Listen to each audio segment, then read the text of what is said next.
Pertanyaan, mana yang lebih baik? Keyakinan dulu baru ikhtiar atau ikhtiar dulu baru yakin? Waduh. Contoh kita mau pergi. Dalam Islam sebelum berangkat itu dianjurkan berdoa. Bismillahi tawakkaltu 'alallahi la haula wala quwwata illa billah. Ini sebelum pergi nih. Hati dulu yakin bahwa Allah lah satu-satunya pemberi petunjuk. Bismillahi, dengan nama Allah.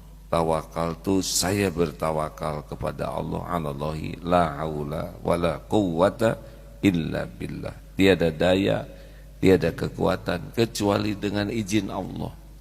Lalu dalam hadis tersebut dilanjutkan hudita wa kufita wa wuqita. Maka kepadanya dikatakan ditunjuki, diberikan petunjuk, dicukupi dan dilindungi. Sampai setan-setan bingung bagaimana kita menggelincirkan orang yang diberi petunjuk oleh Allah, orang yang dicukupi dan yang dilindungi. Inilah hadirin yang sangat penting. Contoh sebelum sholat dulu, niat dulu. Niat dulu. Itu semuanya main hati dulu. Makanya yang salah niat tidak diterima amalnya. Innamal a'malu bin niat. Jadi niat dulu baru amal. Nah, niat ini kan keyakinan. Ilmu hati ini, amalan hati. Jadi ini yang kembali diingatkan, kita terlalu fokus kepada amalan lahir. Sholat subuh barusan, datang kita dari rumah ke sini jalan, berkendaraan. Waktu sholat kita, fisik kita, mulut berucap bacaan, fisik gerakan. Apakah hati kita beramal sesudah niat? Bisa tidak tuh. Ada yang ketika sholat lewat saja, dia hatinya kemana saja, tidak ke Allah. Padahal yang menentukan kualitas sholat itu khusyuknya. Makanya nilai orang sholat itu kalau hanya fisik udah nyari sampah tadi fisiknya, ya kan?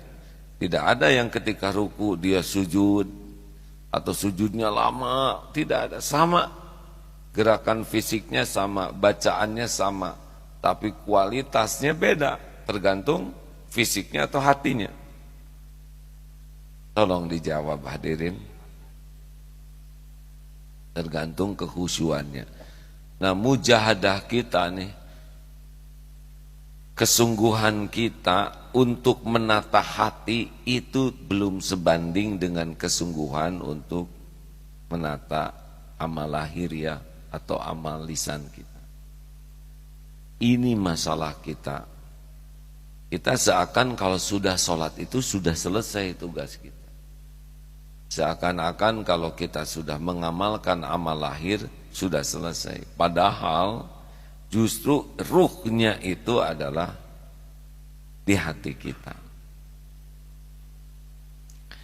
Kembali mengingatkan ya, kenapa Abu Bakar As-Siddiq, semoga Allah ridho kepadanya, tinggi sekali, tertinggi itu, tidak bisa dikalahkan oleh yang lain-lain, sahabat-sahabat lain, walaupun semuanya mulia para sahabat ini.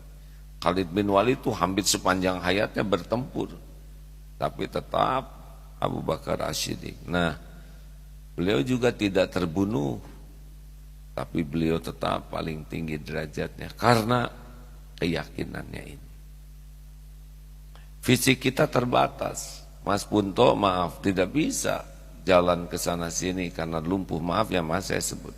Juga tidak bisa bergerak leluasa karena matanya tidak melihat. Tapi tingkat keyakinan ini, nih salah satu buktinya tingkat keyakinan ini menentukan adalah dalil dalam hadits qudsi sahih ini, ana inda dhanni abdi bi, aku sesuai dengan prasangkaan hambaku, wa ana ma'ahu, dan aku bersamanya idza dzakaroni, ketika dia mengingatku. Allah sesuai dengan prasangka hambanya. Jadi kalau kita yakin Allah akan menolong, ditolong itu. Yakin Allah akan memberi, diberi. Yakin Allah akan mengabulkan, dikabulkan. Makanya ilmu yakin ini adalah ilmu yang sangat penting, yang bisa memandu ikhtiar kita.